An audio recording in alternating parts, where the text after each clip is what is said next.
काल भारतीय स्वातंत्र्याचा क्रांती दिन काल झालेला आहे आणि आज संपूर्ण देशात 1919 साली जी एक वेगळ्या स्वरूपाची क्रांती झाली, अत्यंत दहशतवादी, अत्यंत क्रूर अशा प्रकारच्या सरकारचं प्रतिनिधित्व, इंग्रज सरकारचं प्रतिनिधित्व करणारे तहसीलदार या तालुक्यात होते.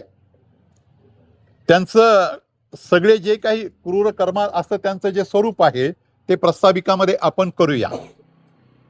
पण या तालुक्यातील 40 गाव डांगाणासह तमाम लोक सगळे उठले आणि अशा प्रकारच्या राक्षसी किंवा रावणी प्रवृत्तीचा विनाश करण्यासाठी एक मोठं अशा प्रकारचं जंग, एक मोठा अशा प्रकारचं एक बंड अशा माणसाला प्रत्यक्षात त्याच्या शरीराचे तुकडे तुकडे करून ज्या टांग्यात येऊन तो दिमाखानं आपली एक दहशत निर्माण करीत होता, त्या टांग्यात टाकून मामलेदाराचा वध करण्यात आला. तो दिवस 10 ऑगस्ट आहे आणि आज आपण 10 ऑगस्ट आणि कालचा क्रांती दिन ह्या दोन्हींचा सुवर्ण मध्य साधून आज आपण इथे आलोय. हा पहिला भाग झाला. आणि दुसरा सगळ्यात महत्त्वाचा जो भाग आहे तो हा की मामलेदाराच्या वधामध्ये सुद्धा या तालुक्यातील किमान 15-18 लोक तत्कालीन इंग्रज सरकारनं मनुष्यवधाचा गुन्हा दाखल करून काळ्या पाण्याच्या शिक्षेवर ज्यांना पाठवलं, काहींना फाशीची शिक्षा सुनावली, तर त्या अंदमान बेटावर काळ्या पाण्याची शिक्षा भोगली, फाशी स्वीकारली. असं जे काही एक मोठा या तालुक्याला नव्हे तर महाराष्ट्रालाच ज्याच्याबद्दलचा अभिमान वाटावा आणि महाराष्ट्राची खरी शौर्याची ओळख ज्यातून तयार व्हावी, त्या मामलेदार वधाचा हा एक इतिहासाचा भाग आहे. त्या दृष्टीनं आज आपण इथे जमलेलो आहोत. नवलेवाडी ह्या गावामध्ये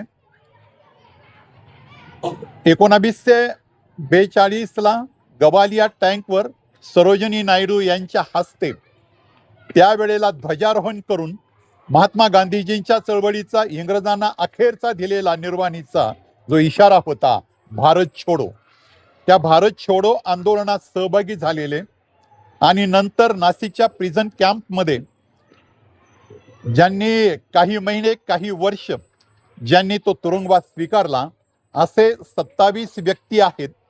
जवळजवळ प्रत्येक घरातला कर्ता माणूस, काही तर सख्खे भाऊ सुद्धा, या सगळ्यांनीच त्यावेळेला कारावास सोसला आणि स्वातंत्र्याच्या चळवळीत सहभाग घेतला. त्या स्वातंत्र्याच्या या आपल्या पूर्वजांनी जे जे कर्तृत्व केलं त्या कर्तृत्वाची स्मृती म्हणून आज या ठिकाणी हा स्तंभ उभारला आहे आणि आपण आज इथे अभिवादनासाठी सर्वजण उपस्थित आहोत. हा उद्देश मी या ठिकाणी आपणा सर्वांच्या समोर व्यक्त केला आहे. अभिवादनाचा जो कार्यक्रम आहे तो आता संपन्न होईल. सर्वांचं स्वागत पण आणि आभार पण. चंद्रभान त्यांना जरा मदत करा.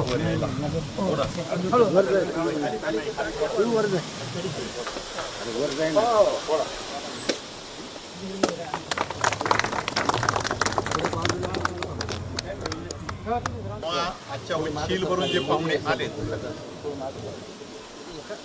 त्यांना पहिल्यांदा विनंती करतोय की आपण आपल्यातल्या प्रमुखांनी या ठिकाणी पुष्पचक्र अर्पण करावं.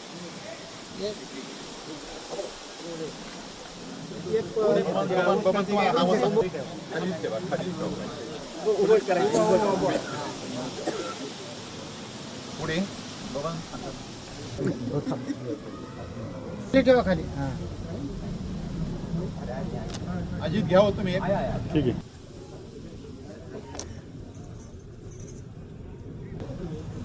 इकडे पाय सर, इकडे. इन्कलाब जिंदाबाद, इन्कलाब जिंदाबाद, इन्कलाब जिंदाबाद, इन्कलाब जिंदाबाद. स्वातंत्र्य संग्रामातील सर्व शहीदांना लाल सलाम, लाल सलाम, लाल सलाम. स्वातंत्र्य संग्रामात सहभागी घेणारे सर्व स्वातंत्र्य सैनिक अमर रहे, अमर रहे, अमर रहे. क्रांतीवीर कोंडाजी नवले